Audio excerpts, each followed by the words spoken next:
அருள்மிகு நெல்லையப்பர் காந்திமதி அம்பாள் திருக்கோயிலில் 6ஆம் ஆண்டு வருஷாபிஷேக விழா சிறப்பு வழிபாடுகளுடன் நடைபெற்றது. இதில் திரளான பக்தர்கள் கலந்து கொண்டு சுவாமி தரிசனம் செய்தனர்.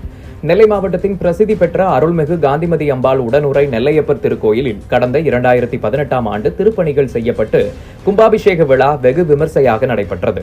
அதனைத் தொடர்ந்து ஆண்டுதோறும் வருஷாபிஷேக விழா நடைபெறுவது வழக்கம். 7வது ஆண்டுக்கான வருஷாபிஷேகம் வியாழனன்று காலையில் நடைபெற்றது. இதற்காக அதிகாலை திருக்கோயில் நடை திறக்கப்பட்டு திருவனந்தல் காலை சந்தி பூஜைகள் நடைபெற்றது. தொடர்ந்து அம்பாள் சன்னதியில் 1008 சங்குகளும் சுவாமி சன்னதியில் 108 கலசம் வைத்தும் சிறப்பு ஹோமம் கும்ப பூஜை நடைபெற்றது. காலை 9 மணிக்கு மேல் 10:30 மணிக்குள் அருள்மிகு சுவாமி நெல்லையப்பர் அருள் தரும் காந்திமதி அம்பாள், ஸ்ரீ ஆறுமுக நயினார், மூல மகாலிங்கம் உள்ளிட்ட சந்நிதி விமானங்களுக்கு வருஷாபிஷேகம் நடைபெற்றது. தொடர்ந்து மூலஸ்தானத்தில் சிறப்பு அபிஷேகம் மற்றும் அலங்காரம், மகா தீபாராதனைகள் நடைபெற்றன. இந்நிகழ்வில் ஏராளமான பக்தர்கள் கலந்து கொண்டு சுவாமி தரிசனம் செய்தனர். இரவில் சுவாமி அம்பாள், விநாயகர், சுப்பிரமணியர், சண்டிகேஸ்வரர் உள்ளிட்ட பஞ்சமூர்த்திகள் வீதி உலா நடைபெறுகிறது. இதற்கான ஏற்பாடுகளை கோயில் செயல் அலுவலர் மற்றும் திருக்கோயில் பணியாளர்கள் சிறப்பாக செய்திருந்தனர்.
இறைவா அன்னை காந்திமதி அம்மை திருவடிகள் போற்றி.